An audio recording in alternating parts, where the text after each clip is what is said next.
우리는 그동안 교회력으로 올 2월 20일, 22일을 제2수요일이라 부르며 그날부터 시작하여 오늘 이번 한 주 끝까지 이제 주일을 뺀 40일을 사순절로 보내고 있습니다. 그리고 그 사순절 마지막이 이제 한 주간을 고난주간이 남겨두고 있고, 이 고난주간의 시작을 일컬어 종려주일이라 말합니다. 예수님이 예루살렘 입성할 때 종려나무 가지 흔들었던 바로 그것을 기념하고 있습니다.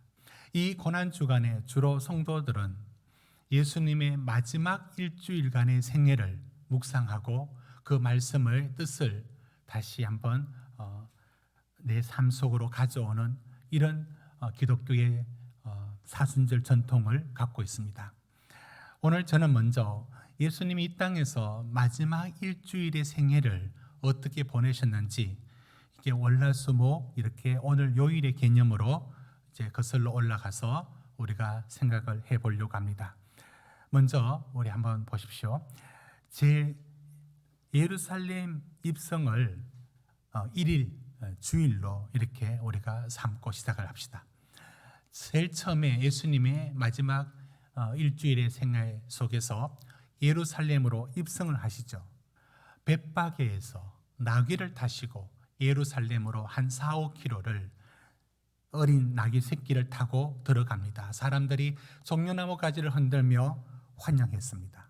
예수님은 그 많은 군중들의 그 환호를 들으면서 들어가셨습니다. 그러나 그 다음 날 그날 바로 예루살렘에서 나와서 베다니에서는 죽은 나사로와 그 마리아 마르다가 있는 곳이죠. 그 집에서 하루를 묵습니다. 잡니다. 그리고 그 다음 날 다시 예루살렘으로 들어갑니다. 그러면 이제 들어가면서 성전에 들어갑니다.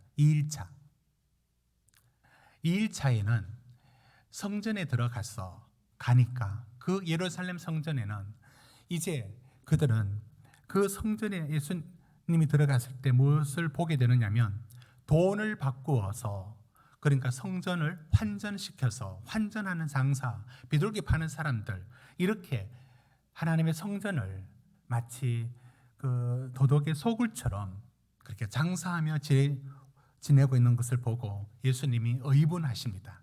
크게 분노하면서 상을 뒤집어 버리시고 채찍으로 쫓아내십니다. 이것이 성전에 들어갔을 때 일어난 일들이고, 이때 종교 지도자들은 이를 갈면서 예수를 죽여야겠다 이런 생각들을 말하게 됩니다. 제3일차 화요일은 예수님이 말씀을 하셨습니다. 주로 종말에 대한 말씀들을 하셨습니다. 이제 그 종말에 대해서 말씀할 때는 예루살렘이 멸망할 것이라고 말씀했습니다. 그런데 그 멸망이 예루살렘 멸망이 아니라 온 지구상의 역사적인 종말도 있을 것이라는 말씀을 하고, 도적이 오는 것처럼 갑자기 임할 것이라고 말씀을 하셨습니다. 이것이 3일차 화요일에 있었던 말씀입니다. 4일차 수요일에는 예수님의 행적이 하나도 없습니다. 뭘 하셨는지 복음서를 뒤적여도 알 수가 없는 수요일입니다. 그러나 저 수요일엔 오늘 우리 본문 읽었던 이 본문이 바로 이날 수요일이라고 볼 수 있습니다. 바로 대제사장들과 서기관들이 예수를 죽일 궁리를 하고 가룟 유다가 예수를 팔 생각을 하게 되는 것, 바로 이것이 이 수요일 날에 일어나는 일들입니다. 그 일어나는 일들이 여기에 일어나죠. 그러나 본격적으로 일어나는 일들은 목요일 날 일어납니다. 5일차에는 바로 오늘 본문이 5일차, 아까 실수했습니다.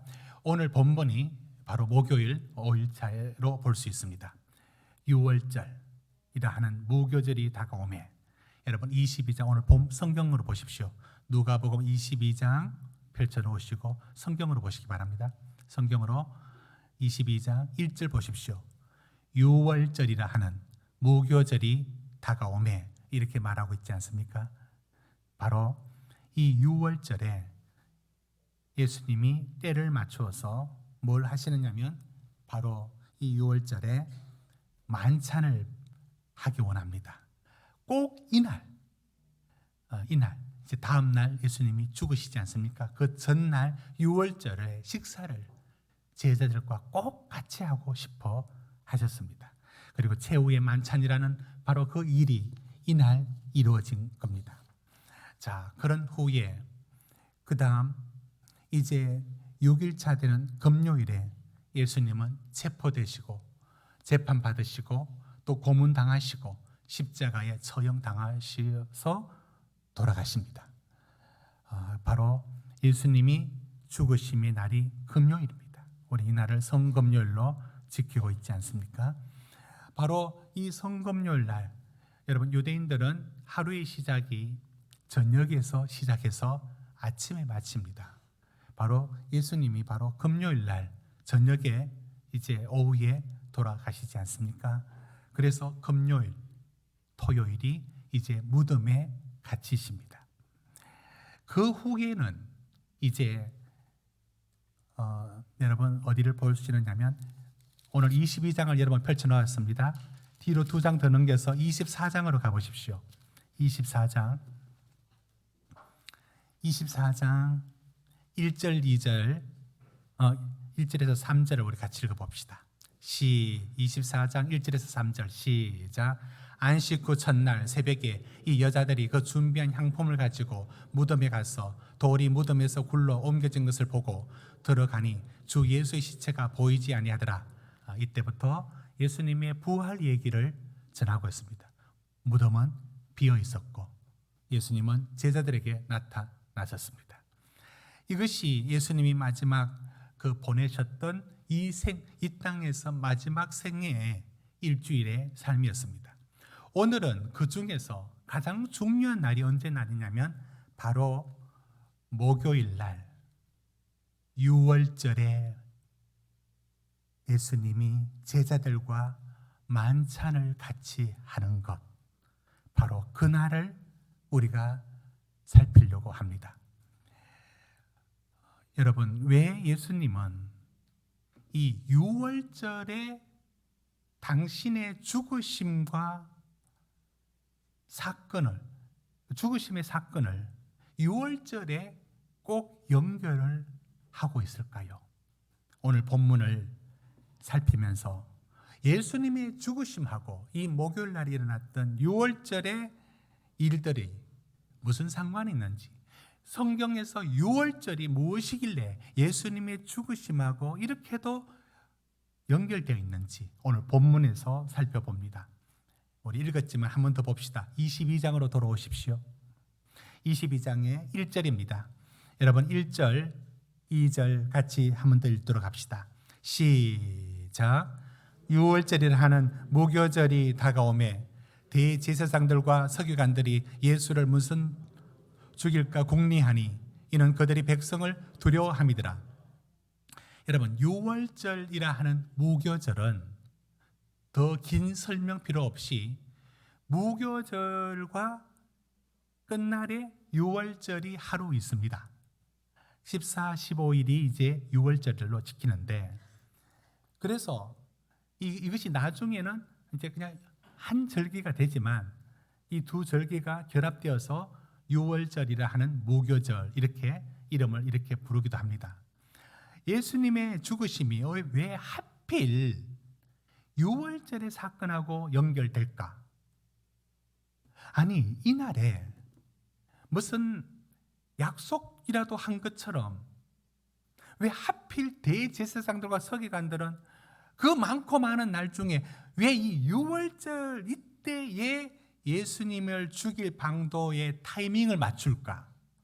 3절, 가룟 유다는 왜 예수님의 죽음의 날짜가 자기는 전혀 생각지 못했지만 예수님의 6월절쯤에 팔 생각을 왜 하게 됐을까? 그리고 예수님은 6월절에 이런 준비를 하러 갑니다. 여러분 7절, 8절을 같이 읽습니다. 시작.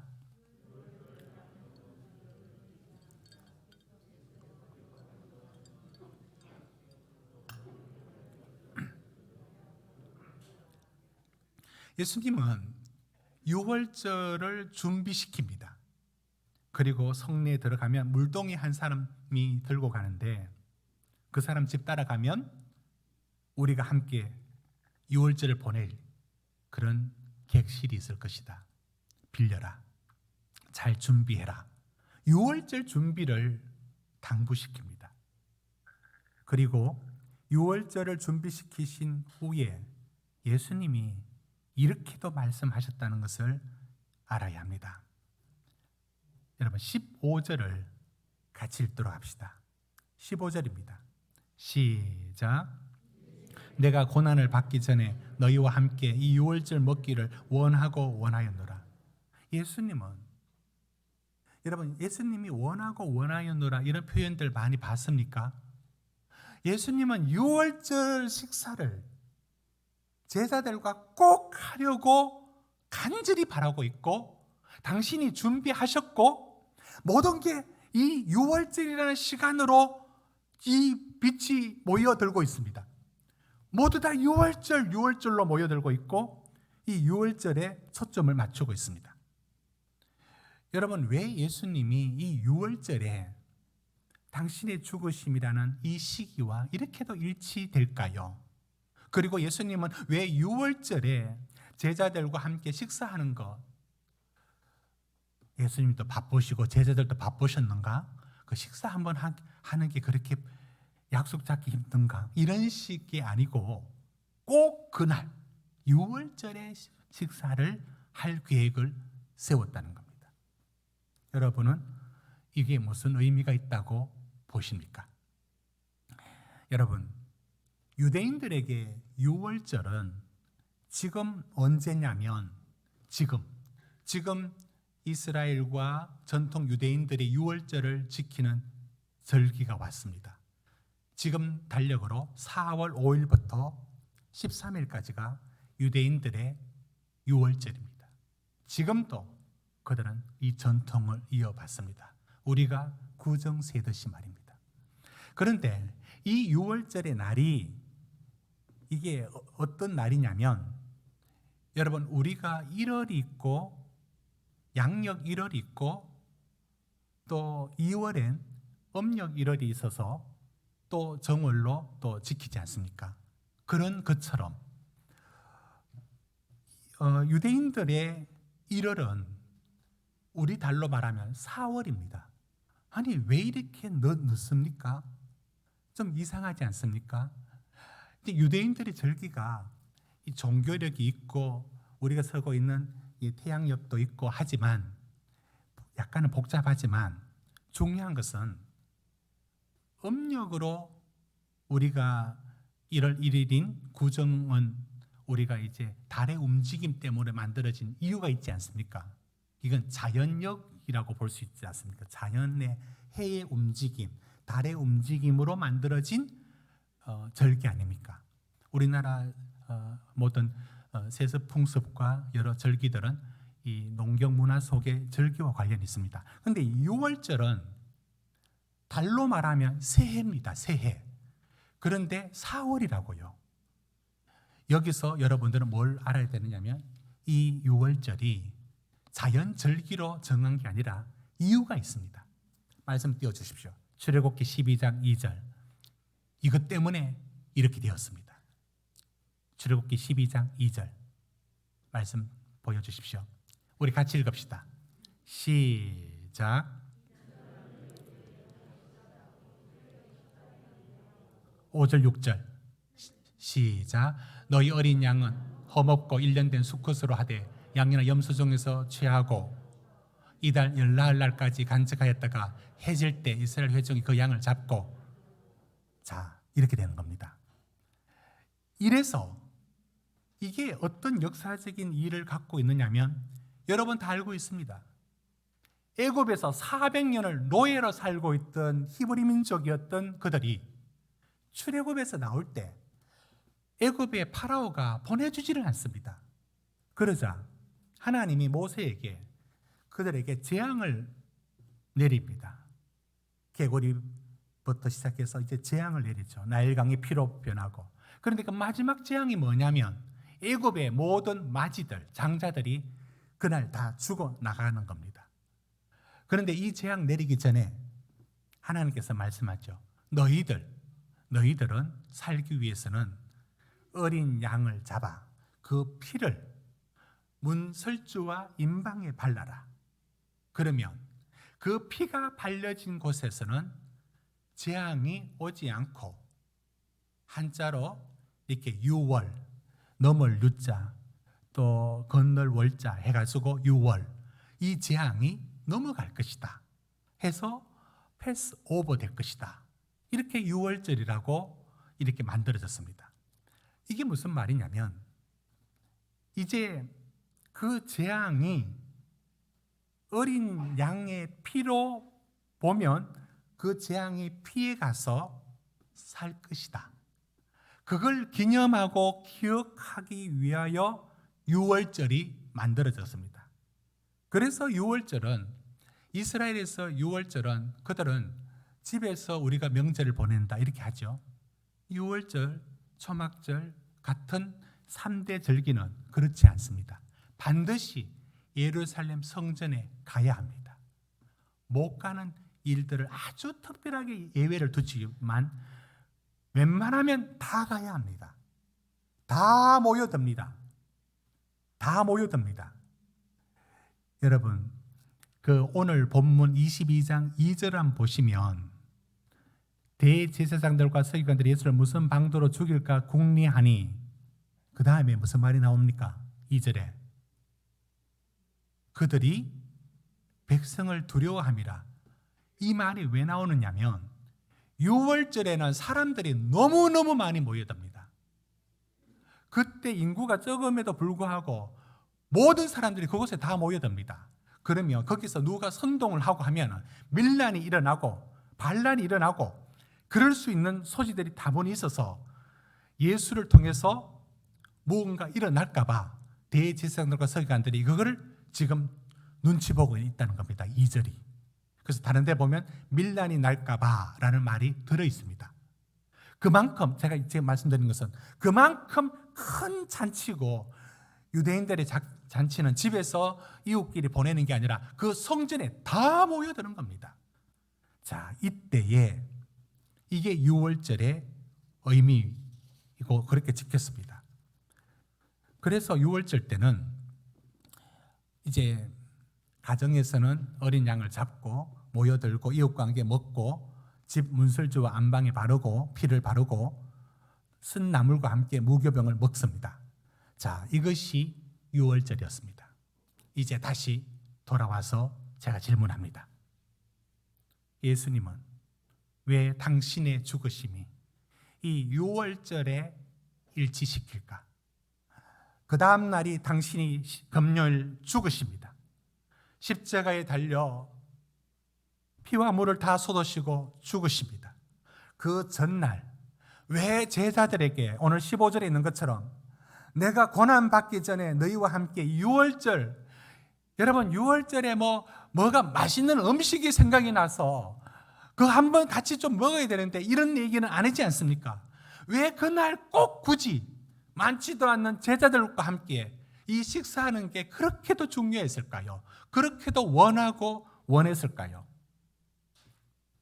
여러분, 이게 바로 오늘 말씀의 중요한 메시지입니다. 바로 그것은 여러분 15절, 16절 보십시오. 15절, 16절 한 번 더 읽도록 합시다. 우리 같이 읽습니다. 15절, 16절 시작. 이르시되 내가 고난을 받기 전에 너희와 함께 유월절 먹기를 원하고 원하였노라. 내가 너희에게 이르노니 이 유월절이 하나님 나라에 이루기까지 다시 먹지 아니하리라. 여러분, 그 다음에 뭐라고 하냐면 잔을 받으시면서 포도나무에 난 것은 다시는 더 이상 마시지 않겠다. 이게 마지막 유월절이다. 이게 너희와 보내는 마지막 유월절이다. 여러분, 마지막 유월절에 예수님이 제자들에게 유월절을 같이 하면서 마지막인 걸 강조합니다. 그런데 여러분, 왜 이 마지막이라는 게 강조되는지 아십니까?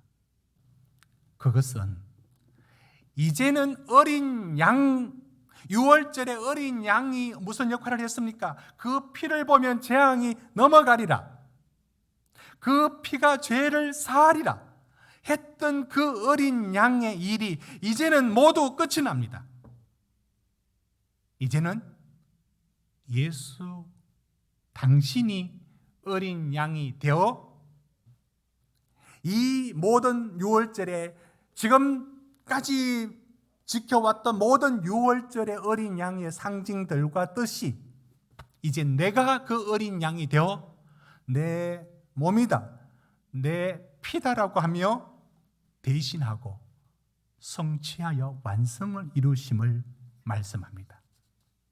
이것은 19절에도 마찬가지입니다. 여러분 19절 한번 봅시다. 19절 20절 우리 같이 읽습니다. 시작. 또 떡을 가져 감사기도 하시고 떼어 그들에게 주시며 이르시되 이것은 너희를 위하여 주는 내 몸이라. 너희가 이를 행하여 나를 기념하라 하시고 저녁 먹은 후에 잔도 그와 같이 하여 이르시되 이 잔은 내 피로 세운 새 언약이니 곧 너희를 위하여 붓는 것이니라. 여러분, 새 언약, 이런 단어들이 함부로 나오는 게 아닙니다.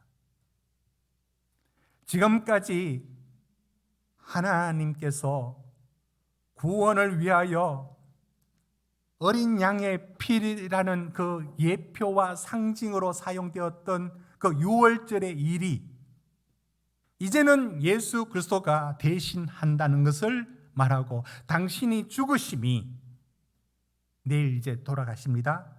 그리고 말합니다. 이게 내 몸이다. 이게 내 피다. 이제는 유월절은 없습니다.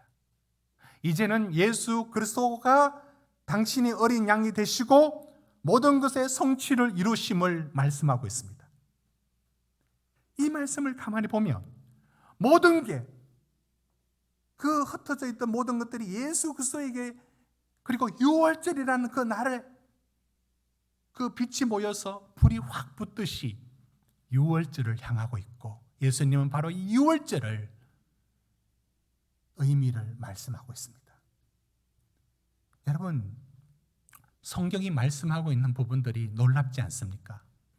출애굽기에서만 이 말씀이 있었던 게 아니라 우리가 알고 있는 아브라함이 백세에 얻은 아들 이삭을 하나님이 모리아산에 번제로 드리라고 했지 않습니까? 그때 아브라함이 불과 칼을 들고 이삭을, 열 몇 살 되는 이삭을 데리고 올라갔습니다. 그리고 그를 번제로 드리려고 칼을 치켜 들고 목을 치려고 할 때에 하나님이 아브라함아 아브라함아 멈추라 하죠. 그때 고개를 들어보니까 숲풀에 수양 한 마리가 걸려 있었습니다. 그 양을 가져와서 이삭 대신에 바로 양으로 번제를 드렸습니다. 그때 하는 말이 여호와 이레, 여호와께서 준비한다. 여러분, 오늘 준비한다 말을 8절 단어로 한번 찾아봅시다. 8절 준비하라. 어디서 9절 어디서 준비하기 원하십니까? 12절 거기서 준비하라. 13절 유월절을 준비하라. 여러분, 이 일이, 여호와 이레 하나님이 했던 일이 바로 예표를 하고 있습니다. 예표, 미리 보여주고 있습니다. 무엇을? 누군가 죽어야 되는데 대신하여 어린 양이 대신 죽었던 이야기가, 아브라함 그리고 유월절, 하나님은 그 시대마다 그 시대가 알아들을 만한 계시를 보여주셨고 마침내 예수 그리스도에게 있어서 완성된 어린 양으로 오심을 말씀하고 있습니다. 이것을 요한복음 1장 29절은 요한이 예수를 보고 이렇게 말합니다. 요한복음 1장 29절 우리 같이 읽읍시다. 시작. 이튿날 요한이 예수께서 자기에게 나오심을 보고 이르되 보라, 세상 죄를 지고 가는 하나님의 어린 양이로다. 그리고 히브리서에서는 이 모든 일들을 이렇게 말씀하고 있습니다. 한번 더 읽습니다. 히브리서 9장 13절 14절입니다. 시작. 염소와 황소의 피와 및 암송아지의 죄를 부정한 자에게 뿌려 그 육체를 정결하게 하여 거룩하게 하거든 하물며 영원하신 성령으로 말미암아 흠없는 자기를 하나님께 드린 그리스도의 피가 어찌 너희 양심을 죽은 행실에서 깨끗하게 하고 살아계신 하나님을 섬기게 하지 못하겠느냐. 여러분, 그래서 6월절이었습니다. 그리고 너무 놀랍지 않습니까? 하나님의 구원의 계획이 어떻게 한 날도 오차 없이 그 6월절에 그 전날에 어린 양을 잡던 그 날에 예수님은 당신의 죽으심의 그날의 만찬을 통하여 이게 내 몸이고 내 피라면서 어린 양을 대신하는 그 자리에 이 땅에 당신의 죽으심의 의미가 정치적으로 죽은 것도 아니고 누구 때문에 억울하게 죽은 것도 아니고 하나님의 구원의 계획 속에 당신이 어린 양으로서 죽으심을 우리에게 보여주기 위해서 제자들에게 정말 내가 원한다. 꼭 이 식사만큼은 너희와 함께 해야 된다라는 마지막 만찬을 준비하셨던 것입니다. 오늘 이 메시지의 말씀 속에서 우리는 1절, 2절을 다시 보게 됩니다. 6월절이라는 시간이 다가옵니다. 그런데 이 구원의 계획에 엄지, 이 반대편 어두운 편에 서 있는 사람들은 여러분, 이건 어떻게 하나님하고 상의했습니까? 이 예수님하고 일정을 조율했습니까? 그들은 모르고 이 6월절쯤에 예수를 어떻게 죽일까를 궁리하고 있습니다. 참 신기하지 않습니까? 그들은 예수를 죽일까 궁리하죠. 그런데 거의 자기 손에 달린 줄 압니다. 하나님의 구원의 계획 속에 6월절 시간표 안에 예수님이 이 시간표로 가고 있다는 것을 그들은 모릅니다. 그들은 계획을 세워도 하나님의 크신 틀 안에 있다는 것을 저들은 느끼지도 못하고 있습니다. 그리고 오늘 이 메시지를 말씀을 마칠 즈음에 그냥 지나갈 수 없는 한 사람을 다시 말할 수밖에 없습니다. 가룟 유다입니다. 가룟 유다. 예수님의 구원의 빛이 6월절로 초점을 맞춰서 비춰오는데 그는 가장 진리 가까이 서 있으면서 이 진리를 비껴갑니다. 여러분, 6월절이 다가오며 예수님의 구원의 길이 다가오는 이 여망이 밝아오는 이때 어두운 편에 선 가룟 유다를 여러분은 어떻게 보십니까? 3년 동안 예수님과 함께 먹고 자고 지냈던 가룟 유다. 문둥병자가 예수님의 손을 올려 그 더러운 문둥병을 만지면서 낫게 할 때 바로 옆에서 봤습니다. 백부장 하인이 일어난 것도 들었고 중풍병자를 향하여 예수님이 내 죄를 사하노라 라고 말할 때 그 자리에 가룟 유다가 바로 같이 앉아 있었고 혈류병 앓는 여인이 와서 예수님에게 옷자락 떼어서 나을 때 누가 내 옷에 손을 대었냐 할 때 그 바로 옆에 가룟 유다가 있었고 다 봤습니다. 오병이어의 기적이 일어날 때 50명 100명씩 사람을 무리지어 앉힐 때 가룟 유다도 함께 거들면서 그 일을 했고 거기에 오병이어의 기적이 일어날 때 그는 거기서 못 믿을 정도의 놀라운 일을 그 자리에서 봤습니다. 바람과 풍랑이 일어날 때 그 배에서 예수님이 일어나서 바람아 바다야 잠잠하라 할 때 즉시 잠잠해질 때 들은 내기가 아니라 그 배에 가룟 유다도 있었습니다. 무슨 기적이 더 필요하고 무슨 말씀이 또 필요합니까? 도대체 그러면 가룟 유다는 무엇이 유월절 어린 양으로 오신 예수님의 그 진리를 이렇게도 가까이서 보는데도 그는 배신합니까? 우리가 던지는 질문은 도대체 그 속에 무슨 생각이 이렇게 가까이 있는 진리를 외면하게 만들 수 있단 말입니까? 무엇이? 돈? 그럴 수도 있지만 전부는 아닐 겁니다. 가룟 유다는 여러분 이 가룟이라고 말할 때 이스카리옷이라는 말이 이 단검을 칼을 말하는데요. 양날 가진 감, 혁명 그 로마로부터 혁명을 일으켜서 나라를 뒤집자 이게 정치적인 입장이 혁명가들이었습니다. 가룟 유다도 그런 기질이 있습니다. 정치 때문인가? 돈 때문인가? 정치 때문인가? 오늘 본문처럼 3절에 사탄이 들어가서 그런가? 다 한 부분만 설명하고 있을 뿐 말해주지 않습니다. 여러분은 무엇이라고 생각합니까? 가룟 유다가 빛으로 오신 예수 그리스도의 진리를 이렇게 가까이 보고 예수님의 호흡을 바로 옆에서 느꼈으면서도 도대체 어떤 생각이 이 진리를 거부하게 만들었을까요? 여러분, 우리가 가진 야망, 우리가 가진 탐욕, 우리가 가진 자기 중심적인 생각이 얼마나 무서우냐면 눈앞에 진리가 와도 외면합니다. 그리스도가 살아계신 하나님의 아들이심이 더 이상 보여줄 수 없을 만큼 모든 걸 다 부어서 그 눈앞에 펼쳐줘도 탐욕과 야망과 자기 중심적인 생각에 사로잡혀 있는 사람에겐 아무 소용없습니다.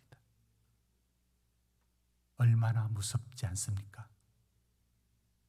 인간 속에 있는 자기 중심과 탐욕과 욕망이란 게 얼마나 무서우면 하나님 아들 예수 그리스도가 유월절의 어린 양으로 당신 앞에 서 있는데, 그 사람 앞에 서 있는데